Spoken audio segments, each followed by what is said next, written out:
and welcome to Smarter, Richer, Braver, the podcast that's specially curated for you, a generation of young people who want to step up, stand out, and live life on their own terms. A generation who aim to do better, not just for themselves, but for humanity as a whole. A generation who aim to be smarter, richer, and braver, because that's exactly what the world today needs.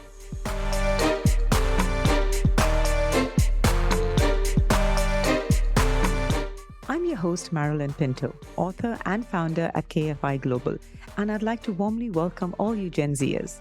A special shout out to all our KFI Global students listening in. Please know that this podcast was made with you in mind, and I promise it's going to be worth your attention.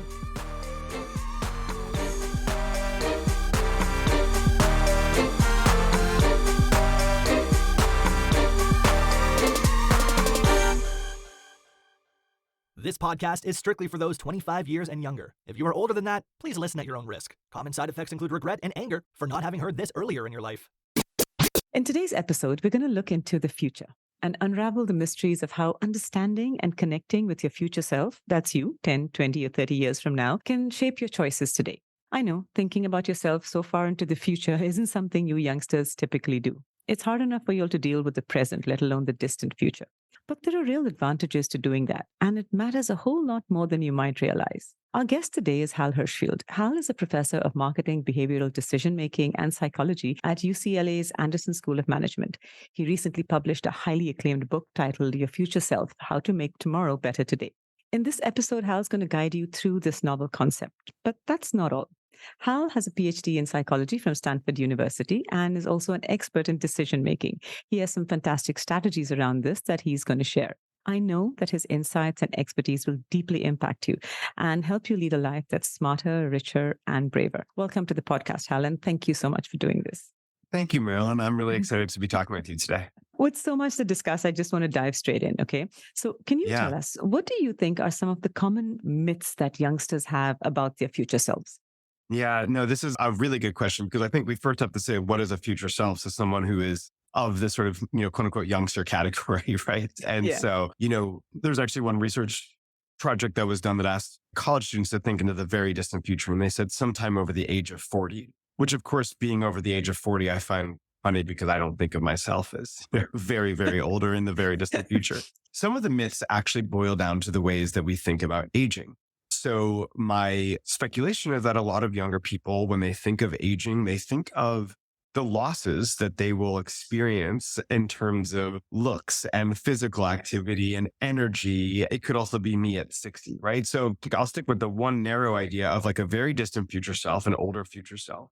The myth is that older people must be lonely and depressed since their lives look to be very different from the way that they are when we're younger. The reality is, if you look at the data, older people experience heightened well-being compared to their younger counterpart. In part because isn't the happiness curve also goes up when you're older? That's exactly right. And part of the reason is that when you get older, you have sort of a limited time perspective that you spend your time doing things that matter. And by the way, young people do this too when they face the end of, say, high school or the end of college or the end of some period of time. We all naturally tend to gravitate toward the things that matter rather than the sort of, interesting but possibly frivolous activities, right? So that is one myth, I would say, about our future self. Okay, let's get down to the gist of it. Why is it important for them to think about their future selves? And how would this benefit them? Because I think once they understand this, then it becomes so much more tangible for them. Yeah, absolutely. Look, it wouldn't be the first time someone said, think about the future. It's important to recognize that the decisions you do today, make today will impact you later.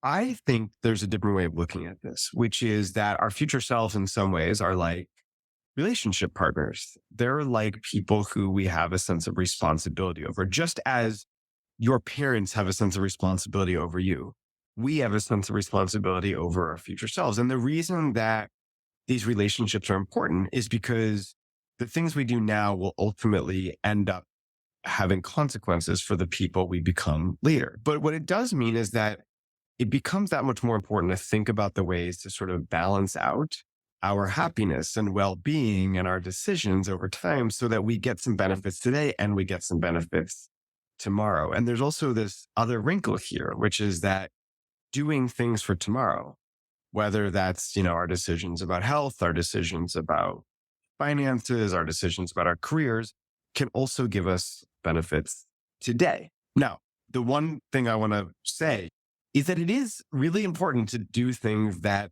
are sort of a splurge, because those types of things create the memories that Their our future memories. self Yeah. looks back on, right? So are And you so saying it's you should important have to a do that. balance between the two? Yeah. In fact, in working on my book, I had a conversation with a financial advisor named Paul Fenner, and he came up with the term harmony, which I think is better than balance, because, Yeah, I guess. balance implies that there's a teeter-totter, a Stick. seesaw back and forth, Yeah. right? Harmony implies that two voices can Are coexist, coexisting, two yeah. selves. Exactly.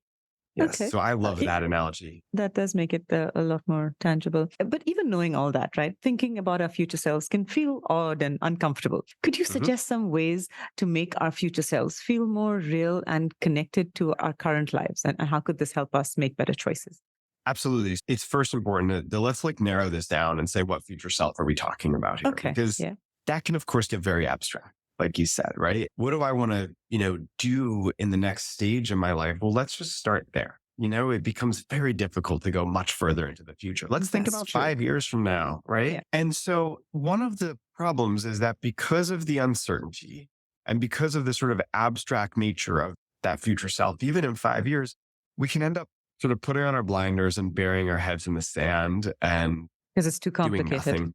Too complicated. It's Yeah. too anxiety provoking. It's too uncertain, all Yeah. those things. Right. And so one recommendation that I have is to start by trying to make that future self more concrete. I love the exercise of writing a letter to your future self, but then also writing a letter that your future self pens back to you.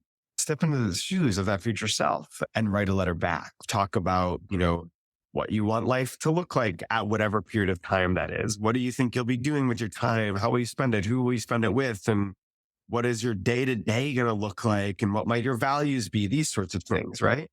But then you take a break and write a letter back, almost like you're having a conversation. If you were to go on a date, it would not be a great date if you were the Yeah. only one talking or the other person was the only one talking, right?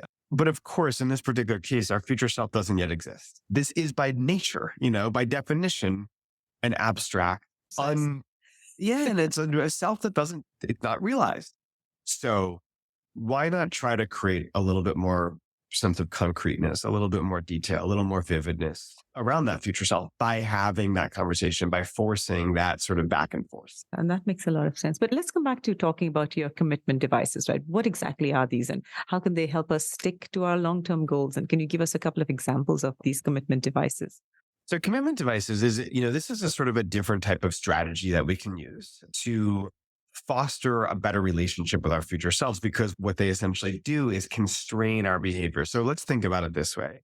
I'll make it concrete. Let's imagine that there's this version of me that wants to, let's say, get up tomorrow morning and go for a run, right? There's also a version of me tomorrow afternoon that's going to want to say, I did it. This morning I went for a run and I can spend the rest of my day doing other things. And then there's this other version of me. This is the guy that screws things up. The guy who's going to get up tomorrow morning and say, I want to sleep a little longer because I'm tired. And that's the guy that will mess all of these plans up, right? And so what commitment devices do is make it harder for that sort of middle self, if you will, To mess things up. right? So Make it easier for them to do it. It keeps you on the straight and narrow, basically. Your commitment devices will help you. Exactly. So you can put guardrails on. Now, there's a variety of ways to do this. So, one way is what economists and psychologists call a soft commitment, where I just say, I could just call you up, Marilyn, and say like, hey, tomorrow morning I'm going to go for a run. And then you could call me tomorrow afternoon and say, did you do it? Did you actually go for your run? Yeah. And I'll be like a little embarrassed if I said, I didn't, right?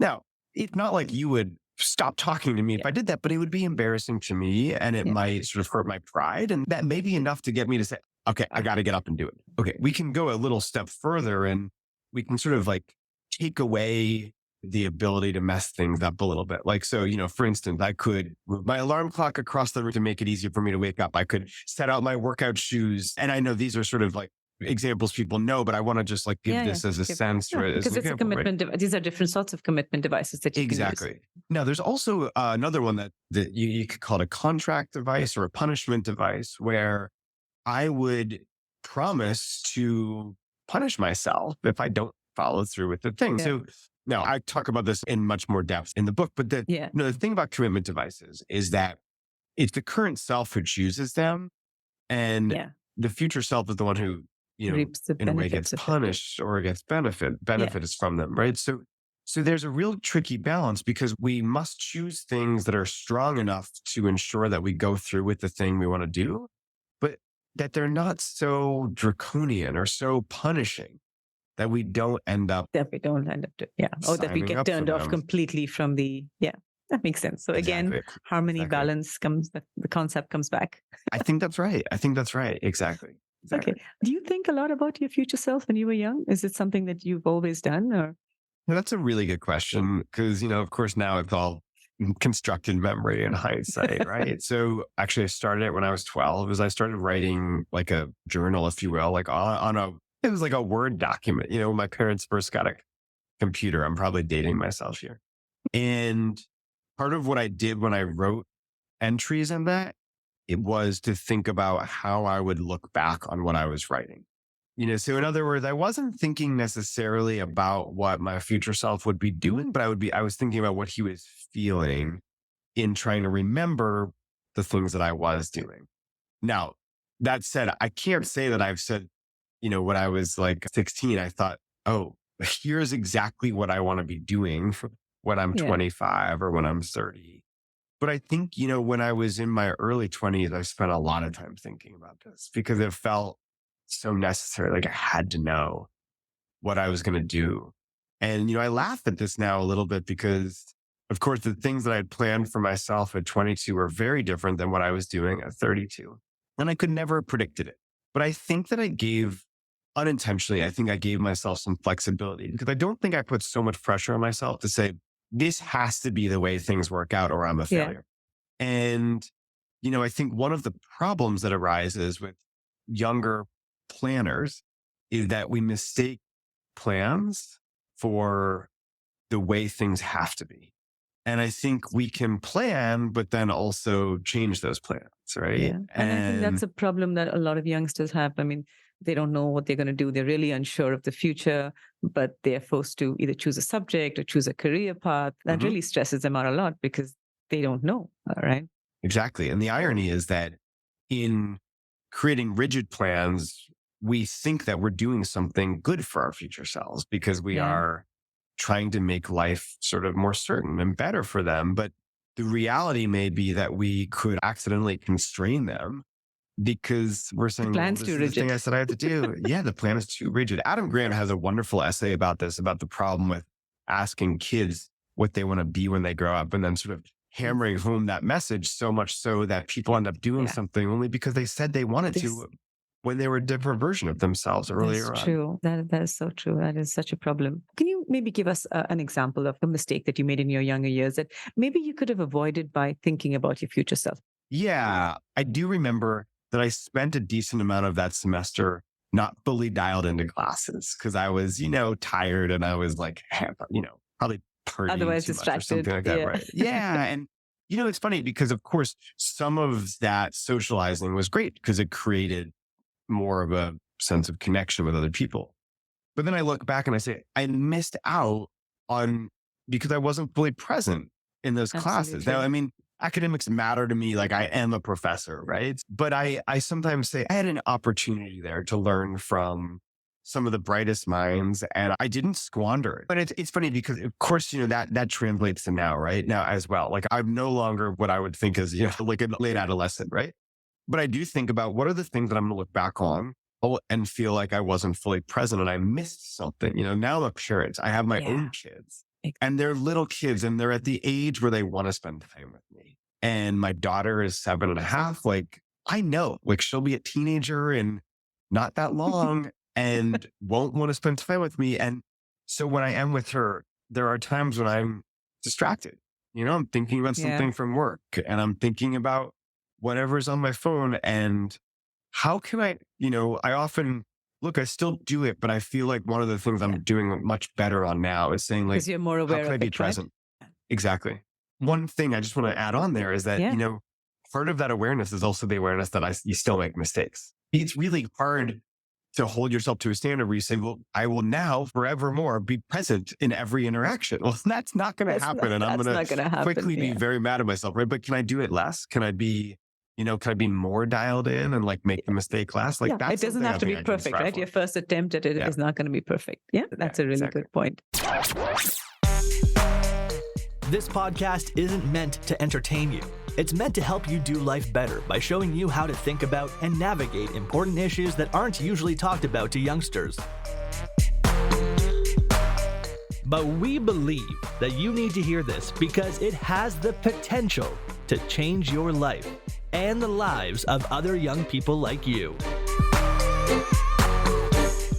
So please share this episode with someone you care about, and if you haven't already, please hit the follow button. It helps us get these meaningful insights and messages in front of more youngsters.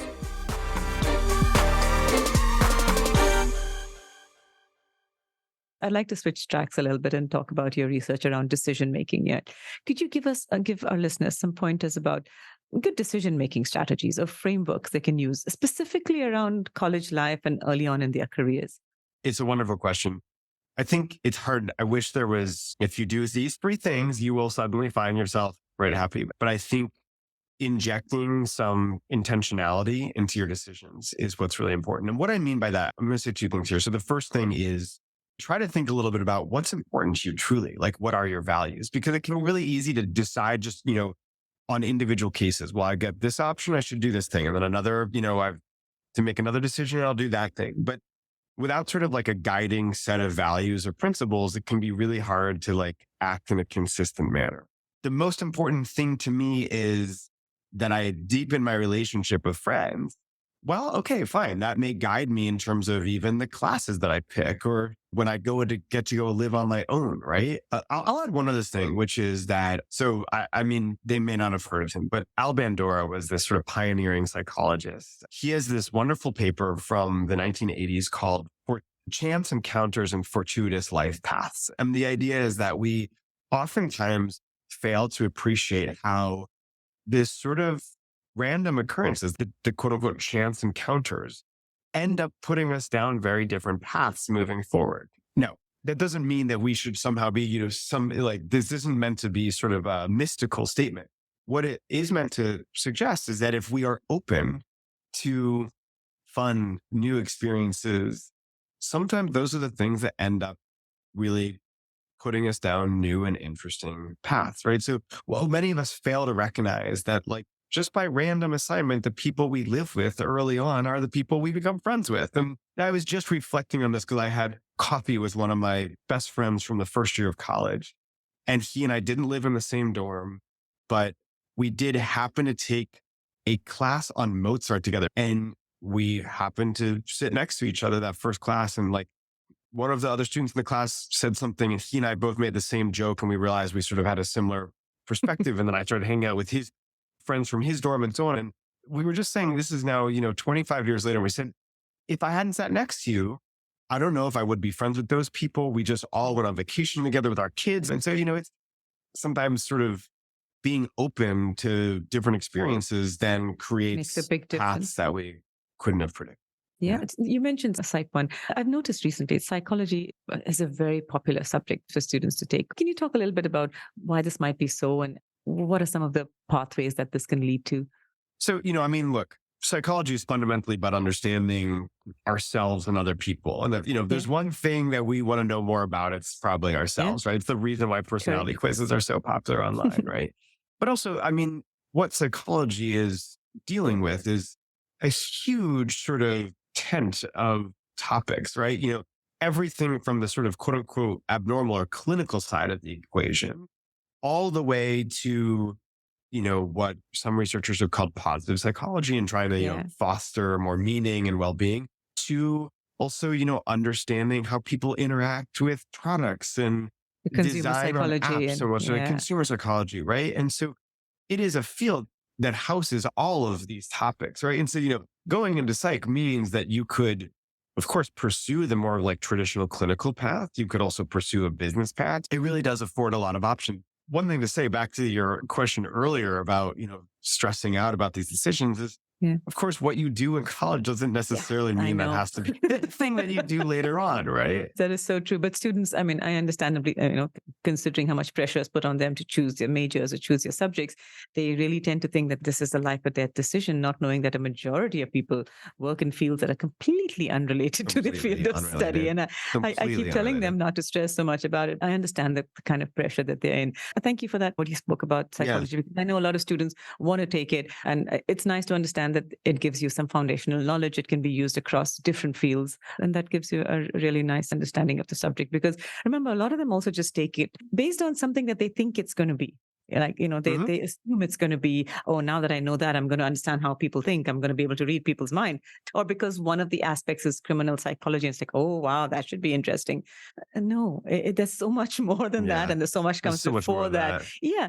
Students are choosing subjects based on very little prior knowledge. Even the short sort of intro that you gave, I'm sure is going to be really helpful. So thank you for that. Okay. So most of our listeners, many of our listeners are on the cusp of their educational journey, with a good number of them contemplating business school, right? Can you talk a little bit about this choice? Like what fields of study complement this well? Is having work experience prior to applying for business school important, and how so? Just a little bit, like how we spoke about psych, I'd like you to give us your thoughts on business school. Well, it's interesting because, business school, of course, draws from so many different fields, right? There's the sort of popular saying, poets and quants, right? So there are people who are much more on the sort of creative side and there are people who are much more on the quantitative side, So anecdotally, I've had students who take a more traditional path where they've worked in consulting or they've worked in finance or they've Yes. been in sort of brand management and then they come to business school to do something a little different. I've also had people who've worked in the Peace Corps or they've lived overseas and taught English somewhere or something like that. And they're coming at it from a very different perspective, right? So Okay. it's not as if there's, one thing, right? Because if you do the more traditional econ or sort of any of the other like more quantitative fields, math based fields, that can help. But so much of business is also about, the Yeah. psychology end of the Okay. equation, right? And so, even a philosophy major can end up being successful. Now, that said, once you get to business school, there is the expectation that you're doing a mix of study. It's not just that you're now deepening the soft side or deepening the sort of quant side, but rather you're doing both, And so I do think if you have just zero interest in sort of quantitative assessment, like that may end up being hard. Of course, if you haven't taken any of those classes, you might not realize that like perhaps that is something that's of interest, right? Yes. And on the flip side, if you have zero interest in leadership skills, I think Problem. that's going to be hard as well, right? So there's really kind of a mix there. I also think that business school makes a lot of sense when somebody has been out for a couple of years In the and workforce. in the Sure. workforce, exactly. And they can have some perspective on what the, quote unquote real world is like. And they get to take some of those experiences and reflect back on them as they're learning some of the Through a theories different and lens. So frameworks. ah, Exactly. that makes a lot of sense. All right. Coming to which, you named one of the 40 most outstanding business school professors in the world, right? Now, that's some pretty high praise there. What specific traits of yours do you think were most responsible for this accolade? And please don't be modest. I'd love for our students to know what to look for in a great teacher or in a good professor. Oh, I appreciate that question. Okay. I will say that I do genuinely love interacting with younger students. And so I'm curious about them. I have a strong desire for them to want to learn the things that I'm trying to teach them. I also, look, I also like being up in front of people and I get some energy from that. No, I think that helps in the classroom because I like having fun in the classroom. And that doesn't mean it's like a joke a minute. I think my sort of approach to teaching is that people learn better if they're enjoying the experience. And it doesn't have to be just sort of data point after data point, bullet point after bullet point, right? But if they're enjoying there and they want to come to class, they're also going to want to learn. Yes. And I know, and I've seen it with kids, and right from my kids who are very young, right up to, it doesn't matter. I don't think age is a constraint here, but if you like the teacher, you like the subject, right? I mean, if you look at Yeah. your favorite subjects in school were you're actually your favorite teachers. And so I think teachers play such a great, powerful role in shaping what students like, what their interests are. And that's real scary. And that's very highly, it's a big responsibility as well, don't you think? I think it really is. I'll say one other thing, which is, there's a concept in psychology called the curse of knowledge. And the curse of knowledge means that the educator, if they know so much about a given topic, they sometimes going to have a hard time teaching it because they fail to appreciate.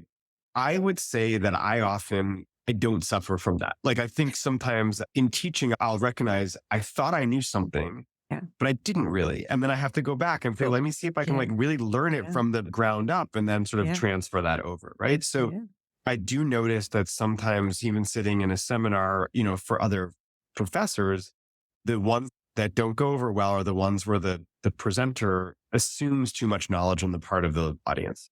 Yeah, that's really very true. And also I've learned that I realized that I also, with every class I take, I learn so much from the students as well. And that's it always keeps you on your toes when you're doing that. You're learning about their perspectives and something they possibly, just because of the passage of time or because you've forgotten what it's like to be an 18 or 20-year-old. It's very eye-opening. And I think that's so important as well, that you constantly keep learning from the students that you're supposedly teaching.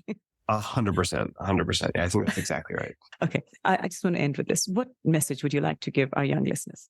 Ooh, there's a lot on the table there. Okay. There's so many different ways to think about this.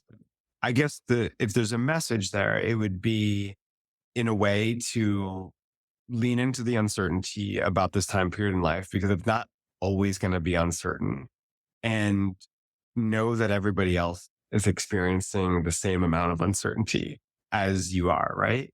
And, at the same time, these stages go by faster than you think they will, right? And so it's okay to feel anxious at the same time. Like, I think what you don't want to have is your future self look back on whatever this period of time is and say, I wish I had done more of X, Y, and Z.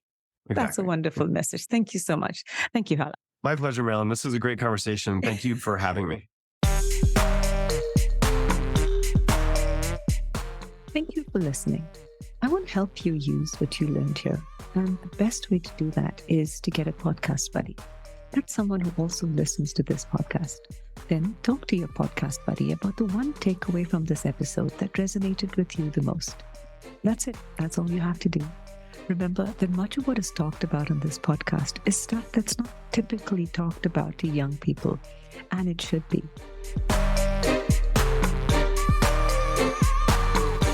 It's stuff that you need to know so that you can lead a life that's, you guessed it, smarter, richer, and braver.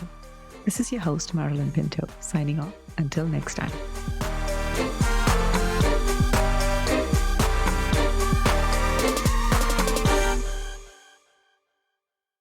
If you have any questions or topics you'd like us to broach in our upcoming episodes, please email us at smarterricherbraver@gmail.com. And if you'd like to sign up for one of our award-winning programs, go to kfi.global and check out our upcoming schedule.